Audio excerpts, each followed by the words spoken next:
les puissances territoriales. Il y a des frontières comme dans le monde. Hein. C'est-à-dire un sorcier ne peut pas quitter une ville et traverser, aller dans une autre sans collaborer avec les sorciers de la ville qu'il veut traverser. Il y a des tours de contrôle comme dans le monde. Vous voyez? Il y a des avions qui atterrissent pareil. Vous devez le savoir.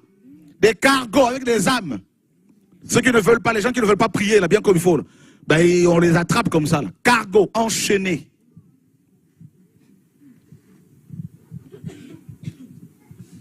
Et la seule institution que le Seigneur a établie pour mettre mal à l'aise le royaume démoniaque, c'est l'Église.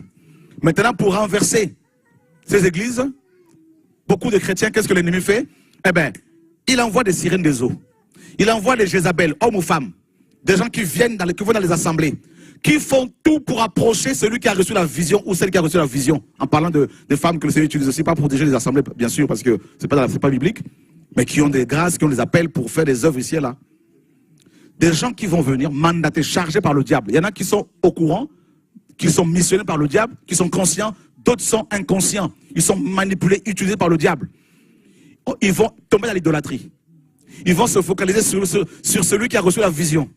Ils vont commencer à vouloir toujours le voir, toujours l'approcher, toujours vouloir apparaître avec. Et si vous refusez de le voir, ils vont se lever contre vous. Parfois, ils vont avoir de la colère, de la haine, sans savoir pourquoi contre vous. Parce qu'ils sont manipulés par les démons. Ils vont vous approcher, ce sont des bombes à retardement. Ils vont vous approcher. Et beaucoup, on a fait ces erreurs-là. Quand j'étais pasteur, des gens qui venaient comme ça, frères et sœurs, tout ça, viens, entre dans la chorale. Et tu entends là-bas, tout le monde tombe dans l'impudicité. Il y a un pasteur. Un jour, je dormais. Écoutez bien, hein, l'enseignement, je finis bientôt. J'étais en train de dormir une après-midi, le Seigneur me donne une vision. Vers 15 h, je vois un policier qui veut me voir. Et le policier me dit, tu sais le pasteur, un tel, il a couché avec ses filles. Je lui ai dit, mais monsieur le policier, je ne suis pas au courant de cela. Il me dit, si, il est parti avec ses filles. Je me lève, je me réveille, je prends le téléphone, j'appelle ce pasteur-là. Il dirigeait une église de 500 personnes à peu près.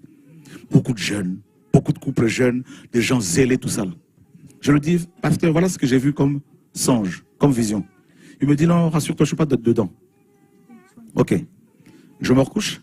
Quelques jours après, cette fois-ci pas dans la nuit, le Seigneur me donne une autre vision où des dirigeants de cette église se battaient entre eux, se disputaient avec le pasteur qui avait reçu la vision. Je l'appelle de nouveau, il me dit, non, tout va bien. Quelques temps après, un couple m'appelle. Vous voyez, on est tellement parfois naïfs. Malgré ces visions-là, je voulais quand même collaborer avec ce pasteur-là, parce que j'étais, à l'époque, beaucoup ignorant. Et un couple m'appelle, me dit, est-ce que c'est possible de te voir? Je dis, il n'y a pas de souci. Ils sont passés à la maison. La sœur me dit, pendant 1 an, j'étais avec ce pasteur.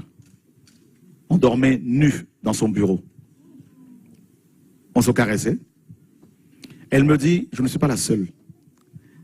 Et il est parti avec plus de 50 femmes. Et 30 d'elles étaient venues nous voir pour la prière. Et je ne vous dis pas les démons qu'on a chassés ici.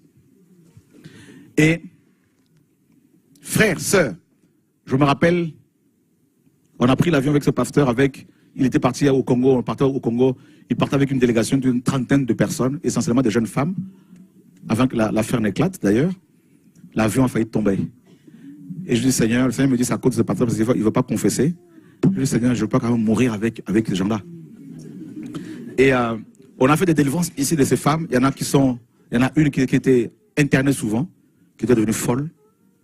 Il y en a qui ont encore des séquelles aujourd'hui. Et qu'est-ce qui s'est passé? C'était un grand visionnaire. L'ennemi a envoyé une femme, dans un premier temps, chargée, une sirène. Parce qu'il localise Vous voyez, dans une ville où il y a les esprits territoriaux, dans les familles où il y a des principautés, des choses terribles, des coutumes, des traditions, et vous venez pour les bousculer. Si vous n'êtes pas prudent, ils vont tout faire pour vous détruire. Il lui a envoyé une femme chargée.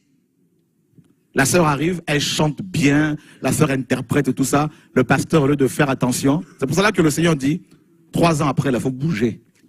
Vous commencez une église, si vous restez au-delà de 3 ans, il faut, comme un vent. Voilà. Et là, le pasteur est approché. La femme commence à parler bien avec le pasteur, commence à l'endormir. Ça a pris du temps. S'ils veulent te faire tomber, là, les démons, là, ils vont t'observer ils vont tout observer chez toi. Ils vont t'épier, tes faits et gestes. À quelle heure tu pries? Qu'est-ce que tu aimes manger? Quels sont tes goûts? Tout.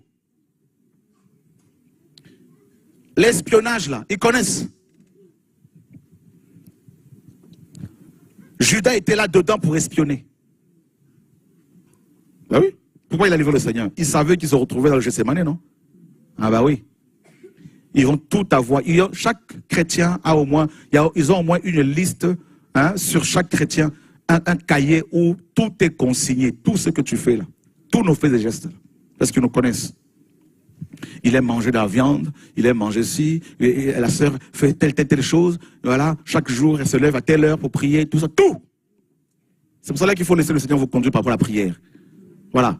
Il peut vous réveiller à 1 heure, parfois 2 heures, parce que comme ça, les sorciers ne sauront pas à quelle heure vous priez là. Il ne faut pas dans les habitudes. Et là, le pasteur reçoit la dame, sans demander au Seigneur la volonté du Seigneur, commence à collaborer avec cette dame-là. Et dans un moment de faiblesse, il couche avec. Et cette dame était remplie de toutes sortes de démons. Il suffisait seulement que le pasteur couche avec une seule, n'est-ce pas, un seul rapport. Et ça s'est passé. Et elle lui a injecté toutes sortes de choses mystiques. Ce pasteur que je connais bien, on a essayé de collaborer ensemble. Il avait la grâce, il prêchait, les démons se manifestaient. Il y avait des guérisons de miracles. Ce pasteur, avec un seul rapport sexuel, à cause d'un seul rapport sexuel qu'il a eu avec cette dame, il est devenu accro au sexe. Et ça l'a détruit. Voyez?